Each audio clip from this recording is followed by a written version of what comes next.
about out of the Mike Brown and the Eric Garner, the lack of indictments for their assassinations and murders. Um, but we deal with all aspects when it comes to systematic oppression of Black and Brown people across the board. Um, I am honored to work alongside Pam and Ramona Africa and the Mook family. We fight for the struggle against the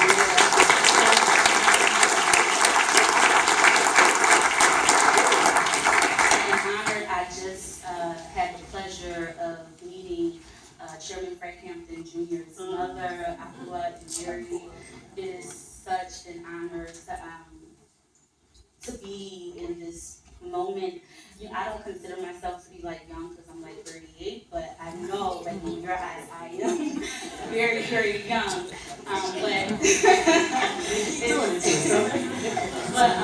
it is such an honor to be on the stage with, and I want to thank Paula as well because it was for her, because of her that I'm able to sit here today and be a part of this camaraderie and this synergy. So I'm so appreciative of it. But we do great work. Okay, so our work here in Philadelphia deals around a lot of the Black Lives Matter movement. The largest action that we had here was the Solidarity March we had for Freddie Gray. Last year we brought about maybe 2,000 people out in the city at that time. And it was great.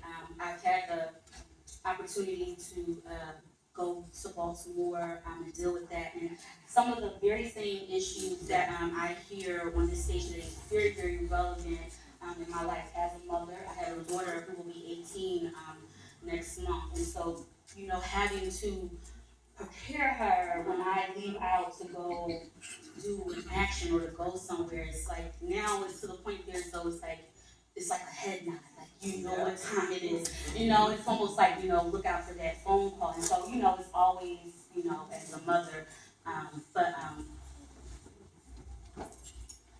it's sexism, patriarchy, it's a bee. It's a mess. We do deal with that. I wouldn't say like in our coalition, we don't deal with that because the women hold it down.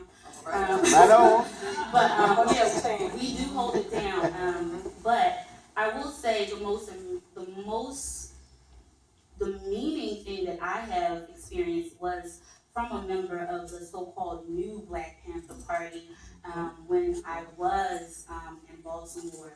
And it was so disgraceful, it was ridiculous. And this was like in front of millions of people, in front of CNN, all of this stuff, that rally like that the people were having when they found out that 6 officers were going to be charged. And so we were at the rally, spearheaded by one of the NBB, I don't even want to say their name, but they were talking about Freddie Gray. And so we, as women, a group of us went down there, and we were talking about Rakia Boyd.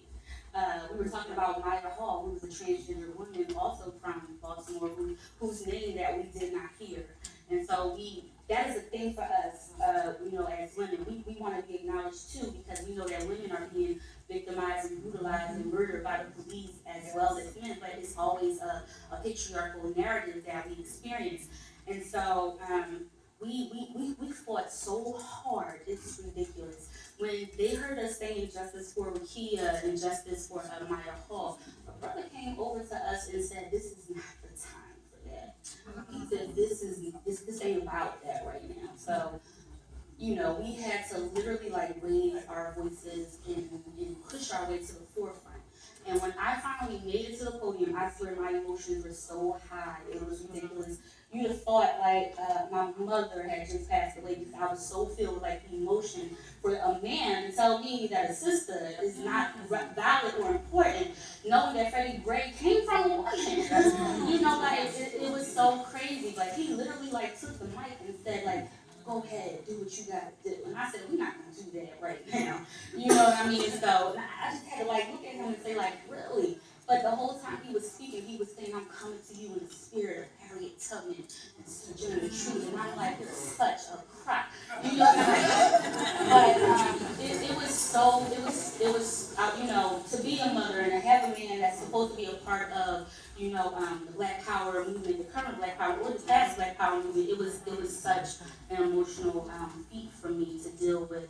But after I spoke my piece, I had women, even elders coming up to me and praying for me, thanking me. I had women of the LGBTQ community